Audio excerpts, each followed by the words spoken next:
एक दिन खाली बैठे मैंने फेसबुक पर एक अनजाने आदमी को फ्रेंड रिक्वेस्ट भेज दी जो दिखने में बहुत हैंडसम था। उस आदमी ने उसी रात फेसबुक पर मेरी भेजी फ्रेंड रिक्वेस्ट एक्सेप्ट कर ली। तुम्हें पता है कि तुम इस साड़ी में कितनी खूबसूरत लग रही हो। उसने मैसेज किया, थैंक्स, मुझे भी तुम्हारी डीपी अच्छी लगी। इसी तरह हमने बातें करनी शुरू कर दी। मुझे पता था कि वह 39 साल का शादीशुदा आदमी है जो 2 बच्चों का बाप भी है। इन सब चीज़ों के बाद भी हमने अपनी बातें शुरू कर दी। इतना ही नहीं, हमने अपना नंबर भी एक दूसरे के साथ बदल लिया। देखते ही देखते हम एक दूसरे के करीब आ गए और एक दूसरे के बेस्ट फ्रेंड बन गए। फेसबुक पर हम एक दूसरे के साथ बहुत ज़्यादा बातें करने लगे और सोशल मीडिया पर ज़्यादा से ज़्यादा समय बिताने लगे। दूसरी ओर उस आदमी को लगने लगा कि हमारे करीब आने से, इतनी बातें करने से वह अपनी बीवी से दूर जा रहा है। वह अपने बच्चों के साथ दूसरे स्टेट में रहती थी। वह मुझसे बोलता था, अभी पता नहीं, मैं सारा दिन तुम्हारे बारे में ही सोचता रहता हूँ। मुझे अफसोस है इस बात पर। मैं नेचर से काफ़ी शर्मीली थी। मेरे काफ़ी अच्छे दोस्त भी थे, लेकिन समीर जैसा दोस्त होना काफ़ी स्पेशल था मेरे लिए।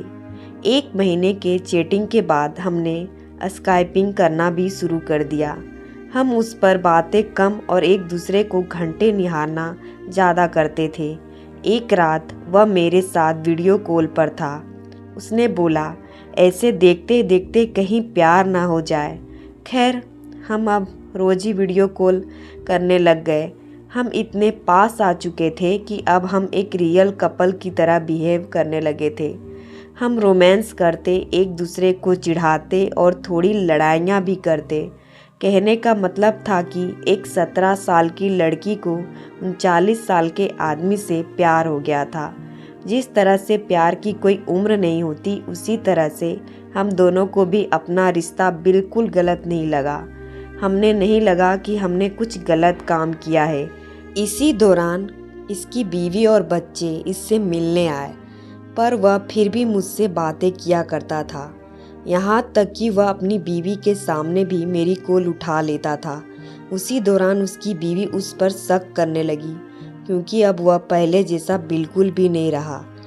एक रात की बात थी जब ये दोनों बेड पर सेक्स के लिए गए। तभी इनके फ़ोन पर मैंने मैसेज और अपनी फ़ोटो भेजी। इनकी वाइफ ने उठकर फ़ोन जैसे ही खोला, मेरी फ़ोटो उन्हें दिखी।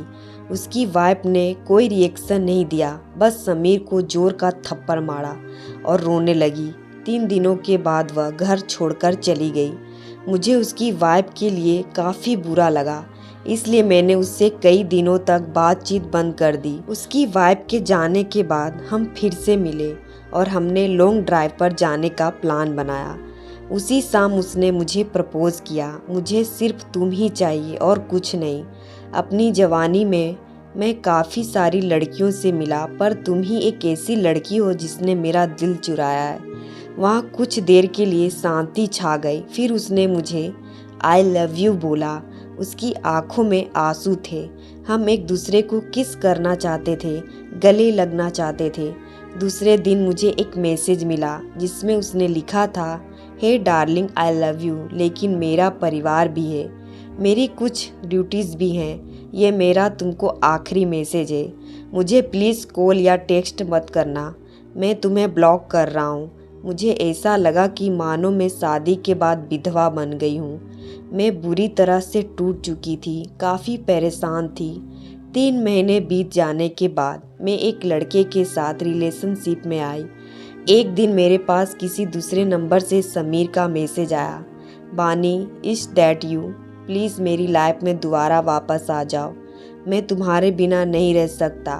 मैं समझ गई कि यह उसी का नंबर है और फुट फुट कर रोने लगी।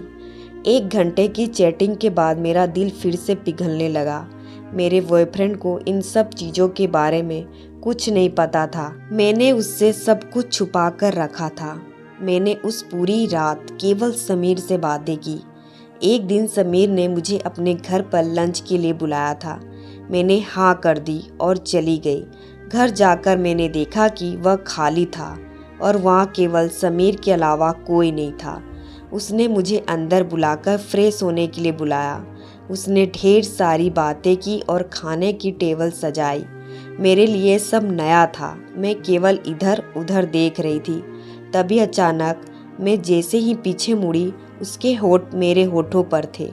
हम एक दूसरे को किस करने लगे। मैं भूल गई वह कौन है और मेरी उम्र कितनी है। वह पहला टाइम था जब मैं किसी के साथ सेक्स कर रही थी, वो भी ये जाने कि हमने प्रोटेक्शन ली है या नहीं। तभी मुझे दर्द का एहसास हुआ और मैंने अपनी वर्जिनिटी उसे दे दी, जिससे मैं बेहद प्यार करती थी।